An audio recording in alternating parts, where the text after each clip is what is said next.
వివిధ ప్రాంతాల నుంచి బ్రతుకు తెరువు కోసం అప్పులు చేసుకుని మరీ గల్ఫ్ దేశాలకు వెళ్తున్నారు. ఏజెంట్లకు లక్షల్లో చెల్లించి కొండంత ఆశతో పరాయి దేశానికి వెళ్లి నరకయాతన అనుభవిస్తున్నారు. ఏజెంట్ల చేతిలో ఘోరంగా మోసపోతున్నారు.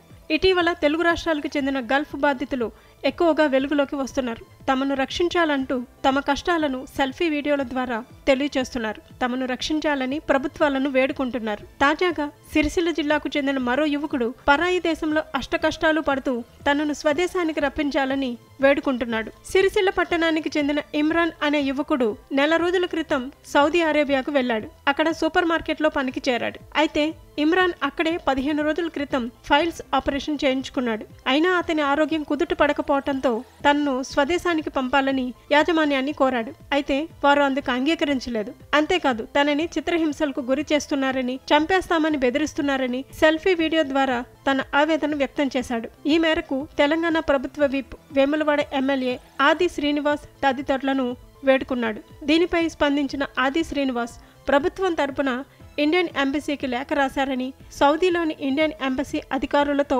మాట్లాడారని ఆది శ్రీనివాస్ కార్యాలయ సిబ్బంది తెలిపారు. అన్న నా పేరు ఇమ్రాన్ అన్న, నాది సిరిసిల్ల అన్న. నెల కింద సౌదీ వచ్చినాక సర్జరీ అన్న, పైల్స్ ఇక్కడ హెల్త్ మొత్తం ఖరాబ్ అయిందన్న. ఇంటికి పంపమంటే పంపలేరన్న, కొడుతున్నారు, నన్ను బెదిరిస్తున్నారన్న.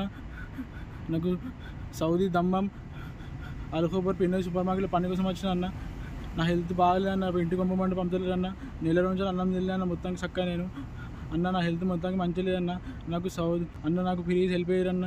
రివంత్ రెడ్డి అన్న ప్లీజ్ అన్న, నాకు హెల్ప్ అయ్యన్న. అన్న ఆదేశిన అన్న ప్లీజ్ అన్న హెల్ప్ అయ్యన్న. అన్నకి ఏమైంది రెడ్డి అన్న ప్లీజ్ అన్న హెల్ప్ అయ్యన్న. నాతో అయితే లేదన్న ప్లీజ్ అన్న.